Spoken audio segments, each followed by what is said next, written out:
after reading the book, even a lot of journalists came to me and they said, with great trepidation, they asked me, are you a feminist? Almost like they were asking me, are you a Satanist or a Justin Bieber fan? But feminism is basically about wanting equal opportunities.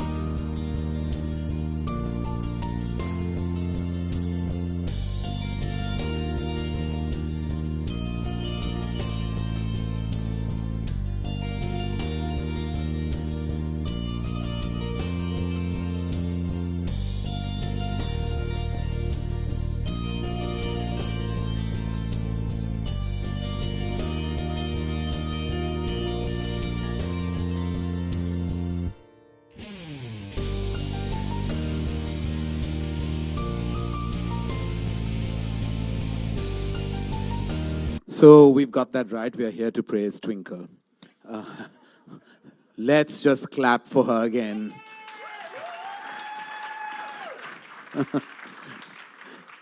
Chicky said it all. I think that we all know that truly it's more about the legend of Twinkle Khanna now, after the legend of Lakshmi Prasad. After being on Coffee with Karan, yeah, I Look, think. I have to put this out. She refused my first film. I had a bit of a broken heart then. But in my heart, I said that one day I'm going to make this girl more famous than she is. And there it was this Sunday. The one television show. I've just decided to tell you, you may be #1 at Crosswords, or you may be #1 on the Amazon. You ain't fighting the TRPs of Coffee with Karan this Sunday, ladies and gentlemen. I'm really sorry. No matter how brilliant she is, I finally made her famous. What do you have to say? Thank you, Karan. But I think it was the joke about where you hide your mic that made me famous on Coffee with Karan. I want to tell you that everybody who's messaged me after the show said, we've never seen you more stumped, more shocked, and more perplexed than you've ever been on this season. And it's true, because this is what's been happening since I've known her as a child. But secretly, as her closest friend from my years, I feel like this sense, like just today, Ranbir was like teasing me, and he was like, you're so hyper about this book launch. Like, it's more important to you than what we're doing right now. And I'm like, because hidden there is a lot of love and a lot of pride for all your achievement. And I think that that's what really makes me like not be able to express it, because we have a layer of humor in our interaction. But truly, I mean, I think taking the leap that you have, I think has been amazing. And now the Legend of Lekshmi Prasad, which is your bout with fiction, and all the 4 stories, which are immensely gorgeous, with their inherent, I would say there's an inherent lying feminism, which we have to talk about. But not only that, the storytelling power. Is he power. going to stop, and do I get a chance? No, because when you get a chance, you start talking about my hidden mind. Okay, talk. Ask me something. I just did. How do you feel? हाँ, क्या लग रहा है? क्या जो किरदार आपने निभाया? Isn't that what they are? मेरा character बहुत bubbly है. That's what they used to say in Lehre in the 80s. Bhavna ji will know. No, but in Lehre in the 80s, actually, I have a video clip. Somebody sent it to me. And I'm there with this buffer, pink lipstick. And somebody's asking me about how I see things. And there I am. And I'm saying, I always see things in a funny manner. I don't know if funny things happen to me or I look at them like that. So that video is probably the origin of Funnybones, like you're the origin of Wolverine. That is my origin video. Yeah. Right. No, so this transition, when you wrote these 4 stories, especially the first one, which is Noni Appa, you said that went through a beat with you. You started it at age 18. Yeah. And something about that which I read about you, which said that you were always like this plump nerd with a book in your hand. Yeah. So going to Noni Appa a little later, did you ever imagine that you would be on a platform that would be about you being an author, best-selling author? Did you see that happen? I mean, plump nerds don't get to be best-selling authors? Well, I don't know. You said that. You said that. I don't know. I was a plump nerd and far from writing a book right now. But yeah. So I think that this is to everyone. We grow up and we need to conform to society to fit in. And my granny would always be moaning about the fact that, I'm wearing dal-stained jeans, or I don't brush my hair, and I should go on. And my mother was always trying to put me on a diet. And I would tell her that, I don't want to fit in with this world. Why would I want to fit into a size 4 dress? Yeah.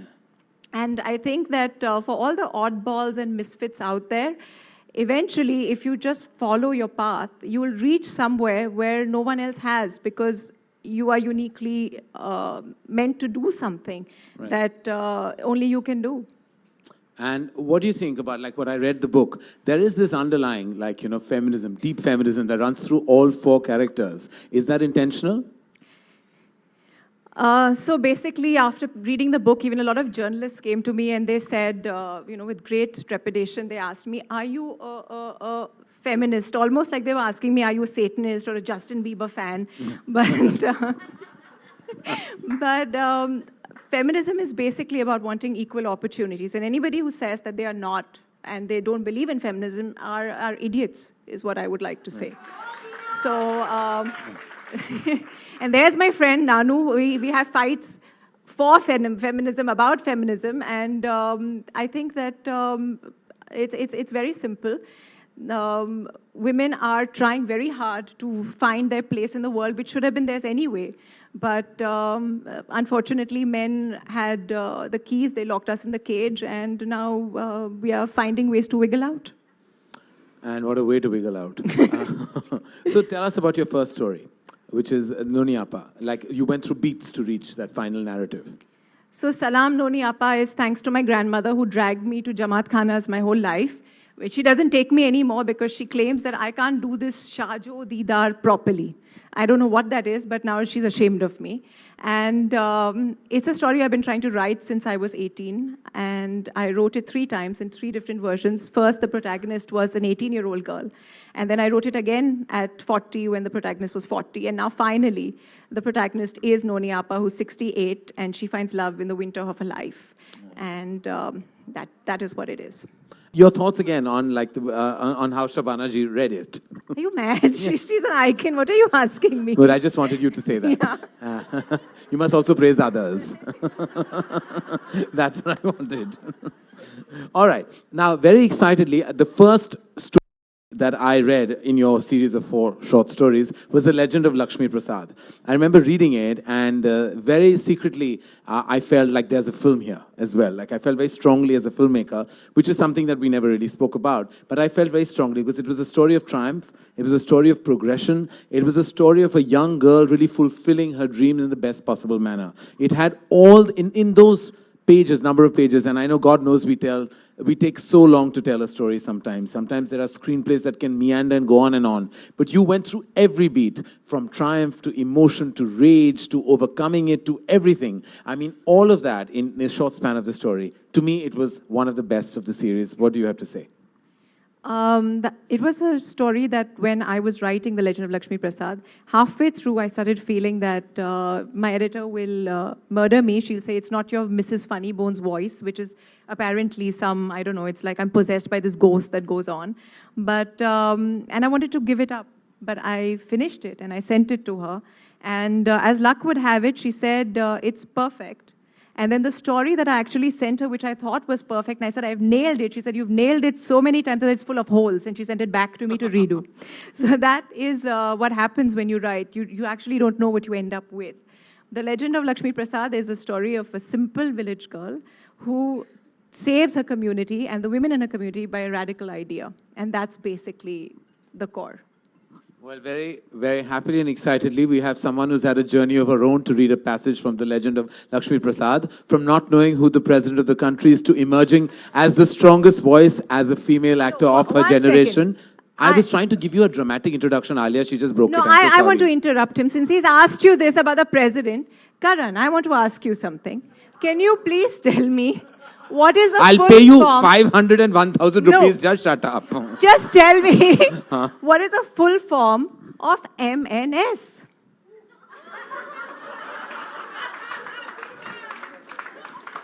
Just answer that. That's one thing. I know what PMS is, and that's what I'm going through right now. That is what I'm going through right now. Anyway, thank you. I will not be answering any of your questions. I was going to say that she's had... See, he did not know. Just rest easy. He doesn't know everything. I know. I don't want to say anything politically correct or politically incorrect. I want to be silent. That is my stance these days. If it's possible, I'm maintaining a low profile. Yes, very low. That was not meant to be a joke. As I was saying, the legend of Lakshmi Prasad talks about the triumph of a girl, and I truly believe this young child has triumphed from where she was and where she is today. I'm proud of her because she is my baby legend. I love you, Alia Bhatt. Please come on stage.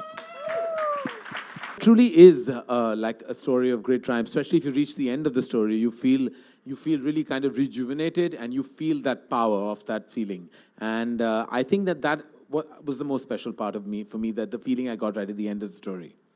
Now, we talk about The Sanitary Man, which, of course, there's so much conversation about it by virtue of its title and also of the journey. And when I got to know all about it from you, and it was like, again, I said, there's a film there. Is there a film there? Perhaps.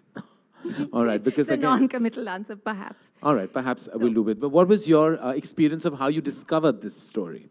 So, The Sanitary Man is based on Muruganathan Arunachalam.